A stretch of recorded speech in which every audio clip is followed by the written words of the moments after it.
Okay, I'm going to make a quick video to show some of the learning we've been doing in fractions. So hopefully anyone that's not been able to attend the live learning can watch and hopefully follow along with what we're doing.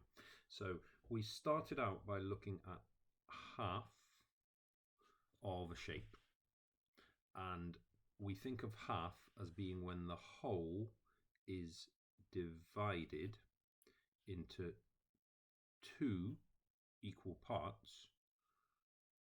One of those parts is a half. So if I take a square, this is one whole square, and I'm going to divide it into two equal parts. And it's really important that we have two equal parts. So this would be half, but this wouldn't. So we have two parts, but they're not equal. So that was the first really important idea that we had.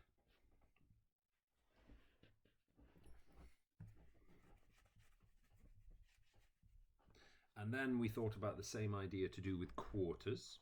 And we know that quarters is when the whole is divided into four equal parts.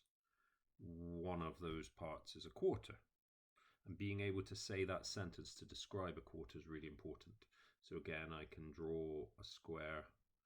This is one whole square, and I can divide this into four equal parts, and one of those parts is a quarter.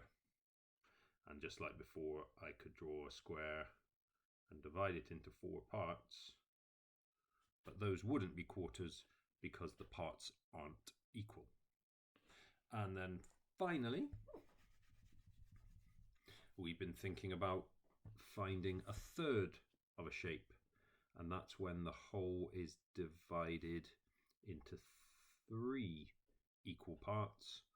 One of those parts is a third. And again, I'm going to actually use a rectangle this time. I'm going to divide it into three equal parts. I'm trying my best to make them equal. This one probably a bit bigger. 1, 2, 3 equal parts. One of those parts is a third. And as before, I could divide a shape into three parts, but they're not equal, so those aren't thirds. So this would be a fraction, but it's not a third because it's not three equal parts. So if you want to practice those ideas, it's really useful to be able to see when a shape is and isn't showing a half, a quarter, or a third.